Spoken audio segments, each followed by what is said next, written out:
A Friday evening in Bronzeville, Chicago, 1954.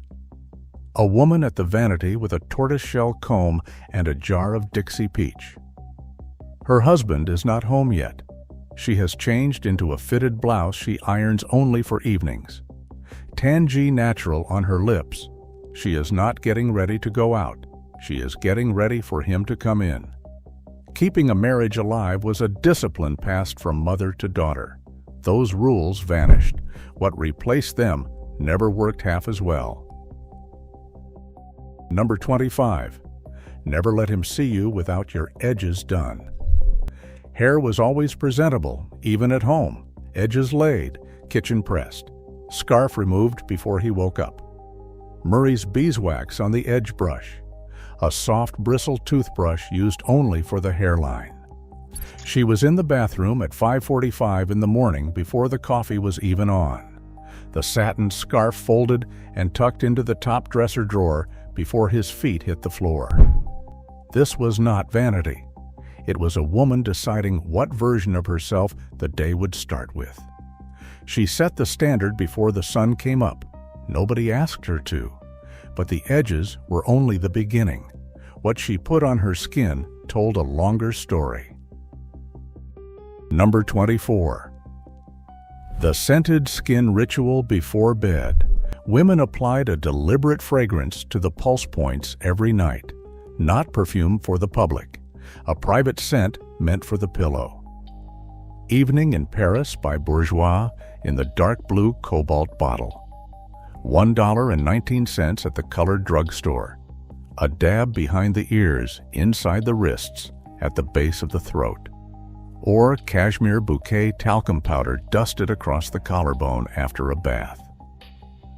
The faint trail of it still on the pillowcase the next morning. She was not seducing her husband every night. She was reminding him where he lived. A house that smelled like her was a house he came back to. Number 23. Always greet him at the door. When he came home from work, she met him before he reached the living room. Face composed, smile deliberate, the sound of his work boots on the porch step, the screen door pulling open, her apron already off, hung on the kitchen hook. A glass of sweet tea poured and sweating on the counter.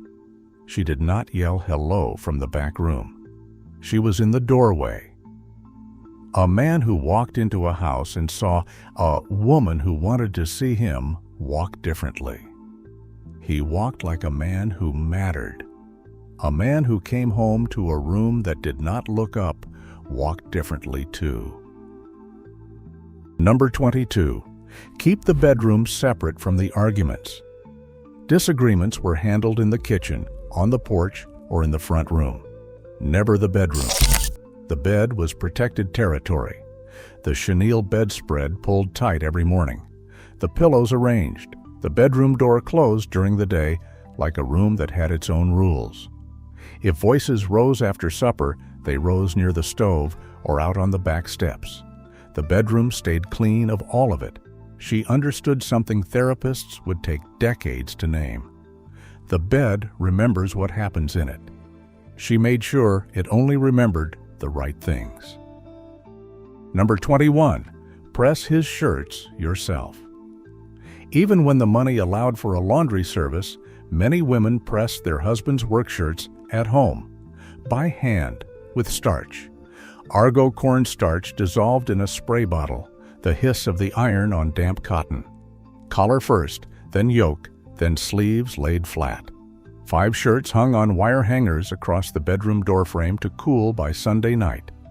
The crispness of that collar when he buttoned it on Monday morning. A woman who pressed a man's shirts was not performing servitude. She was marking territory. Every woman at that job who saw his collar knew somebody at home cared enough to get the crease right. 5 rules in, and not one of them required a purchase over $2. These were not women following advice from a magazine. These were women running a household the way a foreman runs a shift. With precision, with pride, and with the full understanding that nobody was coming to help.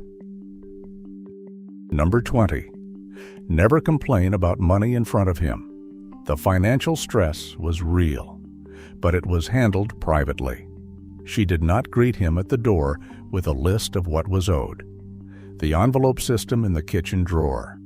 Rent, light bill, insurance, grocery. Each one labeled in pencil on the outside. The quiet math she did at the table after the children were in bed. A 5-pound bag of gold medal flour stretched into 2 full weeks of cornbread, biscuits, and pie crust. She never once said the word budget out loud. She protected his dignity because she understood something. A man who felt like a failure at his own kitchen table could not walk into the world the next morning and fight for the family. She carried the weight so he could carry the work. Today, the average American household carries over $10,000 in credit card debt. These women carried envelopes and pennies. And somehow the lights stayed on. Number 19. His plate was fixed first. But managing money was only half of how she ran the house. What she fed him told a different kind of story. At supper, his plate was prepared before anyone else sat down. The best piece of meat, the first ladle of gravy, the heavy ceramic plate from the set her mother gave her. Fried pork chop positioned at the bottom, rice and gravy at the top, collard greens on the side, a square of cornbread balanced on the rim, set in front of him at the head of the table before the children were even called. It was not worship. It was order, because when a man felt like the head of his own table, he acted like it everywhere else. Number 18. Keep a signature dish he could not get anywhere else. Every woman had one recipe she made better than anyone, and she made sure he knew it. Sweet potato pie with condensed milk and half a teaspoon of nutmeg. Or smothered oxtail so tender the bones slid out clean. Or peach cobbler with a crust she rolled by hand using Crisco from the blue tin. The recipe written nowhere, kept in her hands and her timing and the cast iron skillet she had been seasoning for 15 years. That dish was a lock with no key. He could eat at his mother's house, at the church supper, at the diner on 35th Street. But that one dish lived only in her kitchen. She knew it, and so did he. Number 17. Maintain your figure after children. Women monitored their shape with quiet discipline after pregnancy, not through dieting culture, through movement and portion control built into daily life. The girdle from the Sears Roebuck catalog, $1.75, worn daily under the house dress. Walking to the market instead of driving. Hanging laundry on the clothesline, arms overhead, bending at the waist. 50 repetitions before 10 in the morning without calling it exercise once. A woman checking the fit of her Sunday dress in the mirror on Saturday night. She did not call it fitness. She called it not letting herself go. And the distinction mattered, because it was not about what the world saw. It was about what the man across the bed saw. Number 16. Wear something different to bed than what you wore all day. The house dress came off before bed.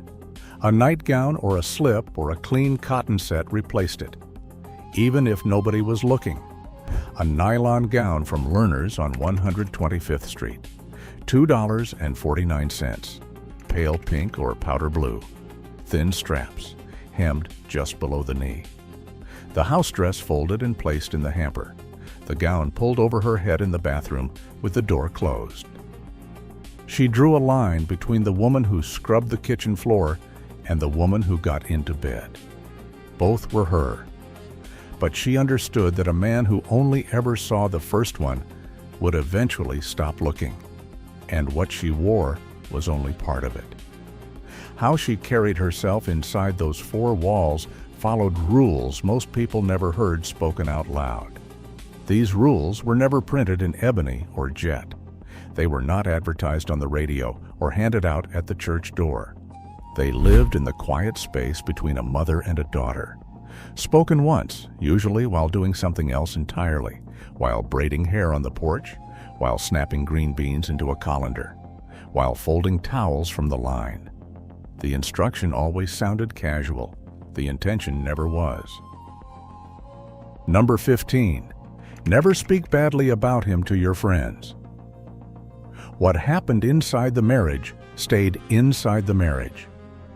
She did not offer her husband up for discussion at the beauty shop or over the back fence. Saturday morning at the kitchen beautician's chair, 3 women waiting in the front room. Gossip flowing free as the pressing oil. But when the talk turned to husbands, the smart woman changed the subject. Or she said something small and neutral that gave nothing away. She kept his name clean in the street. It was not silence out of fear. It was protection out of strategy. She knew that the moment her friends saw cracks, some of them would widen them. And the moment he found out she had been talking, trust left the house and never came back. Today, nearly 40% of divorced adults say a breakdown of trust was the primary cause. These women already understood that. Number 14. Keep the house smelling like something good. The house had a scent, deliberate, consistent, tied to comfort. A pot of neck bones simmering with onion and bay leaf by 2 in the afternoon.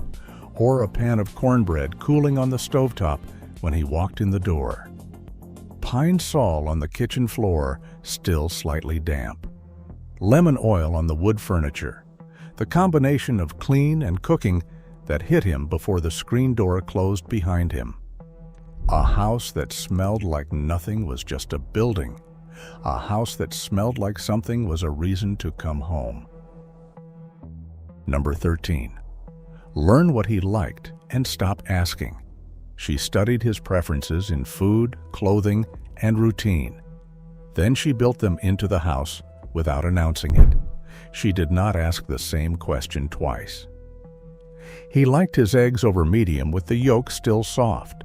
She remembered from the second week of marriage. He liked his coffee with 1 spoon of sugar and no cream. She stopped confirming by the 3rd month. His white undershirts from J.C. Penney, she bought the next pack before the last one wore thin. No list, no reminder. Just observation turned into action so quietly it felt like the house ran itself. She was not memorizing him to flatter him. She was memorizing him to remove friction. A house that ran smooth was a house without arguments over small things, and most arguments are about small things. Number 12. Keep a savings he did not know about. Many women kept a private fund. Coins, small bills, tucked away in a place only she knew. A mason jar behind the flour canister, or folded dollar bills inside the lining of her winter coat in the back closet. Quarters from the change at the A&P. A dime here, a nickel there. Enough that if something happened, a sickness, a layoff, an emergency, she could hold the house together for 2 weeks without asking anyone for a thing. This was not deception. This was architecture. She loved him. She also understood that love does not pay the light bill when the plant closes. She planned for what she hoped would never come. A recent Bankrate survey found that 44% of Americans cannot cover an unexpected $400 expense. These women could, and they earned a fraction of what any of us earn today. Number 11. Iron your own clothes too. She did not just maintain his appearance, she maintained her own, even when no one outside the house would see her that day. A cotton house dress, pressed, an ironed headscarf, clean white canvas keds from the 5 and dime, $2. Her undergarments folded in the drawer, not balled up. A woman who looked put together while sweeping the kitchen at 7 in the morning. She set the standard for the household by setting it for herself first. A man could not argue against ironing his shirt when the woman handing it to him was already dressed like she expected something of the day. None of this was written in a rule book because it did not need to be. It was demonstrated. A girl watched her mother do these things every single day and absorbed them the way a child absorbs language. She did not memorize rules. She inherited rhythms. And when the world told her those rhythms were old-fashioned, it did not offer anything that worked better. It just offered louder. Number 10. Never let the children disrespect him in front of you. She enforced his authority even when she privately disagreed with him. Correction happened later, behind the closed door, not at the table. A child talking back during supper. The look, not aimed at the child first, aimed across the table at the father, then back to the child. A single sentence. You heard your daddy. No negotiation, no second opinion offered in front of young ears. The conversation moved on as though the interruption never happened. She was not afraid of him. She was afraid of what happens to a household when the children see a divided front. She had watched it happen in other homes. She chose differently. Number 9. Pray for him, not just with him. Private prayer for his strength, his safety, his faithfulness. Not performative, not mentioned to him or anyone else. The edge of the bed before the alarm clock rang, hands folded or flat on the quilt, lips moving with no sound. A prayer not for herself, for him, for the job, for his back, for his mind, for the walk from the bus stop through a neighborhood that did not always let a black man walk in peace. She carried him in her prayers because she could not carry him through the world. And in 1953, the world he walked through every morning was not kind. Number 8. Keep his business out of the church. Church was social infrastructure. She protected his reputation there as carefully as she protected it in the neighborhood. The pew on Sunday morning, the women's auxiliary meeting on Thursday evening. When it came time for prayer requests, she asked for prayer for health, for the family, for strength in general. She never said his name in connection with struggle. She never let the deaconess board whisper about her household. She smiled at the usher. She sat up straight. She let the marriage look as pressed and clean as the suit he wore. She knew the church was a village, and in a village, reputation was currency. She guarded his reputation the same way she guarded that savings jar, because once it was spent, it was nearly impossible to earn back. She kept his name clean in public, but what she did in private told the deeper story. Number 7. Know when to be quiet and when to speak. She did not fill every silence with words. She knew the difference between a man who needed to talk and a man who needed to sit. Him coming through the door after the night shift at the stockyard or the steel mill. Boots left at the door. The chair by the radio. She brought his plate, set it down, sat across from him, or left the room entirely.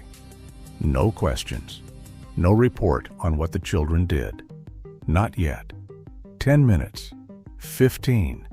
Then only when the fork was down and the shoulders dropped did she speak.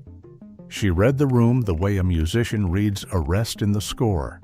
The silence was not emptiness, it was timing, and her timing was never accidental. Number 6. Keep something about yourself he has not fully figured out.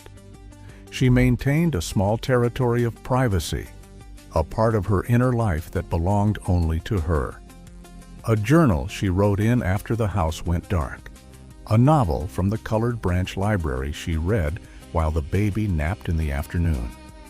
James Baldwin or Gwendolyn Brooks, Brooks. Borrowed and returned on time every 2 weeks. A recipe she was still working on but had not served yet.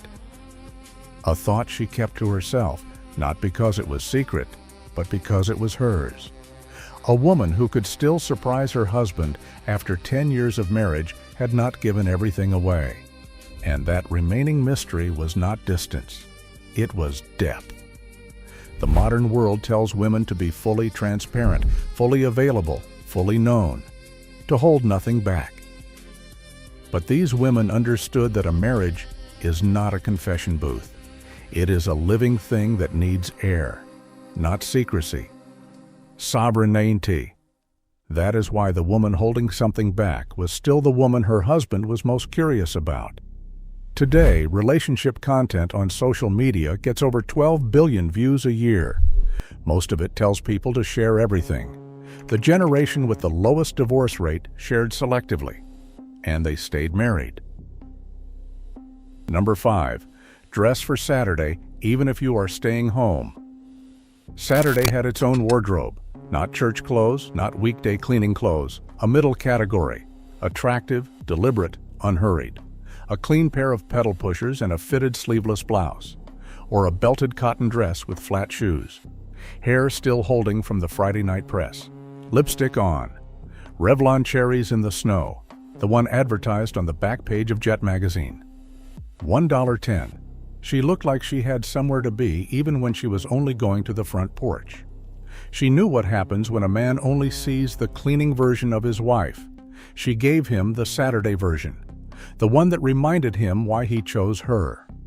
On the one day, they were most likely to be in the same room for more than 20 minutes. Number 4.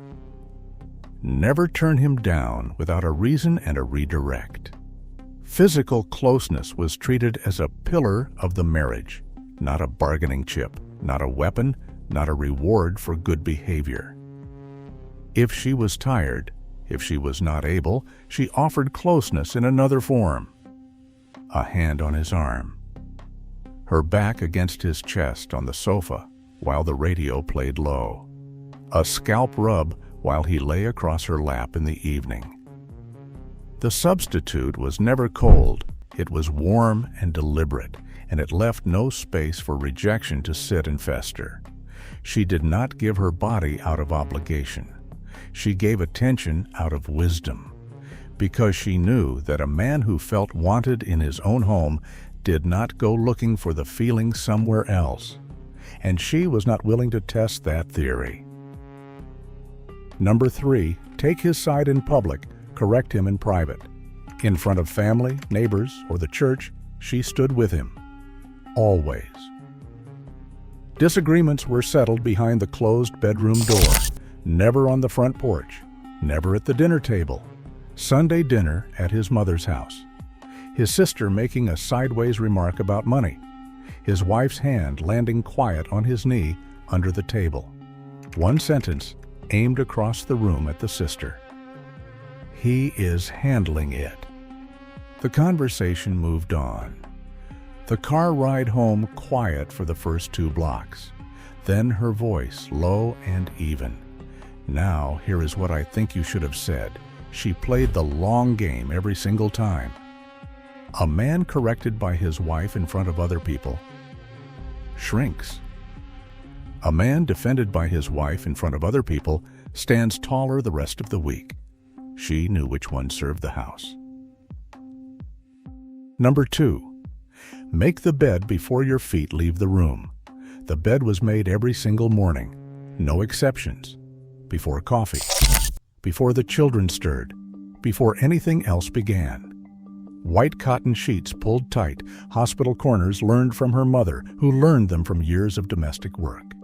The chenille bedspread smoothed flat with the palm of her hand. Pillows set. The bedroom door left open so that every time he walked past, the room looked like it was waiting for something worth returning to. A made bed was not housekeeping. It was a statement. It said, "This room matters. What happens here matters. And the woman who keeps this room will not let it become an afterthought. Neither should you." 24 rules. And every single one came from a woman who never read a relationship book, never sat in a therapist's office, never downloaded an app to remind her to be kind to her husband. She did not need instructions. She had her mother's voice, and that was enough. Number 1. Never let him leave the house without putting your hands on him. Every morning before he left for work, she touched him, straightened his collar, brushed a piece of lint off his shoulder, pressed her palm flat against his chest for 1 second. Some kind of deliberate physical contact before the front door opened. 6:15 in the morning, the lunch pail packed and sitting on the counter, his hat in his hand. She stepped into the doorframe, one hand on his tie, centering the knot, or both hands smoothing the shoulders of his jacket. A kiss. Not long, not short. Then the weight of her palm against his chest. 1 second. 2. Then the door. She was not simply being affectionate. She was casting a spell. That touch was the last thing he felt before the world got its hands on him. It stayed on his skin through the shift, through the lunch break, through the long bus ride home. And when the front door opened again at 5:30 and she was standing right there, that touch was the first thing he remembered. She bookended his entire day with her hands. And that is why he came home. And if you want more forgotten wisdom from the generations who came before us, the next video is waiting for you right now.